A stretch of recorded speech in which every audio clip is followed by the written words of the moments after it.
সনাতন ধর্ম না। সনাতন ধর্মের সাথে ইসকনের কোনো সম্পর্ক নেই। সনাতন ধর্ম ওরাও মনে করে শান্তির ধর্ম।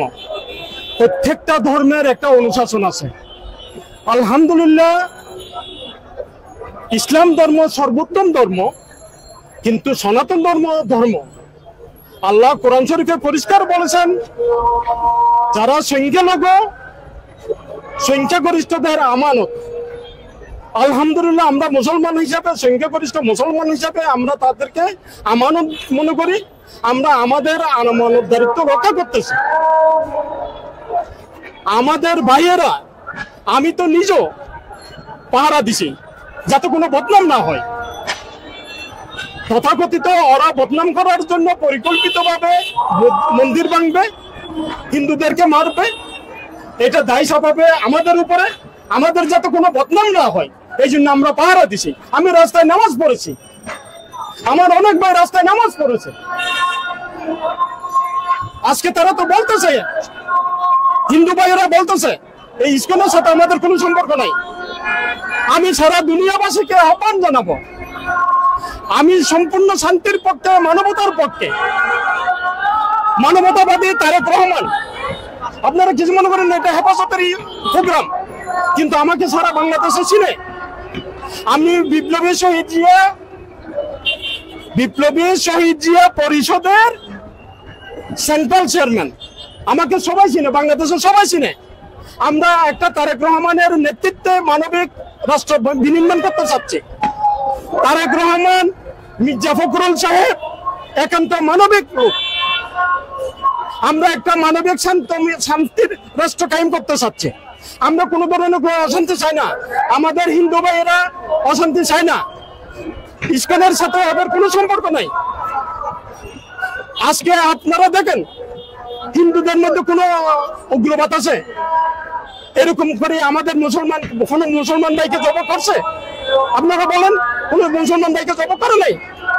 কিন্তু আজকে তারা আমার মুসলমান ভাইকে প্রকাশ্য হত্যা করছে, জবাই করছে। আমরা এখনো শান্ত আছি। কিসের না শান্ত আছি? তারেক রহমানের নেতৃত্বে আমরা শান্তিময় মানবিক রাষ্ট্র কায়েম করতে যাচ্ছি।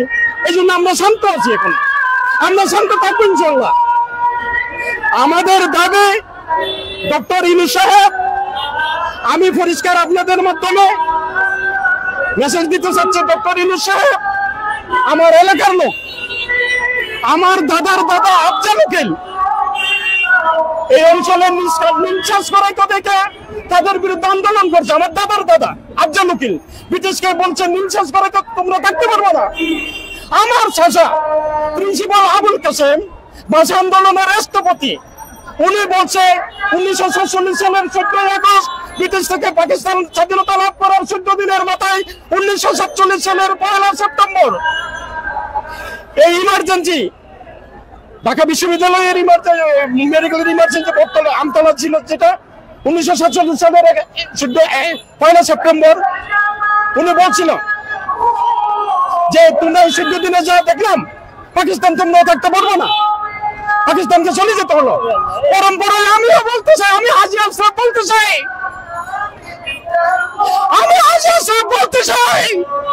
আমি হেফাজতকে আমার অন্তর থেকে ভালোবাসি। আমি একজন বিএনপির কর্মী, আমি একজন তারেক রহমানের কর্মী, মানবতাবাদী তারেক রহমানের কর্মী। তারপর আমি হেফাজত ইসলামকে আমি অন্তর থেকে ভালোবাসি।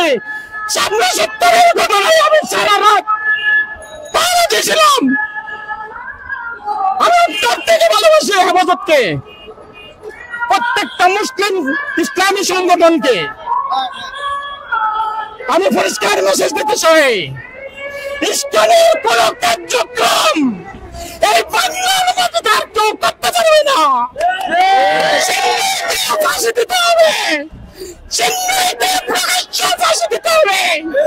চেন্নাই আমার ভাই সাহেবকে হত্যা করেছে শেখ হাসিনার ইন্ধনে। শেখ হাসিনাকে বাংলার মাটিতে ফেরত আনতে হবে, প্রকাশ্য ফাঁসি দিতে হবে। আমরা রাজপথে আছি, রাজপথে থাকবো। তারেক রহমানের নেতৃত্বে আমার এই মুসলিম ভাইদের নিয়ে যতক্ষণ পর্যন্ত মানবিক শান্তিময় রাষ্ট্র কায়েম করতে না পারবো ততক্ষণ পর্যন্ত আমরা এই রাজপথ আছি। ছাড়বো না। হিন্দুরা আমাদের ভাই, হিন্দুরা আমাদের সাথে থাকবে, হিন্দুদেরকে আমাদের সাথে রাখবো। এটা আল্লাহর নির্দেশ। ইসকন কেনা, ইসকন এই বাংলার মাটিতে আর কোন কার্যক্রম চালাতে পারবে না। ধন্যবাদ সবাইকে।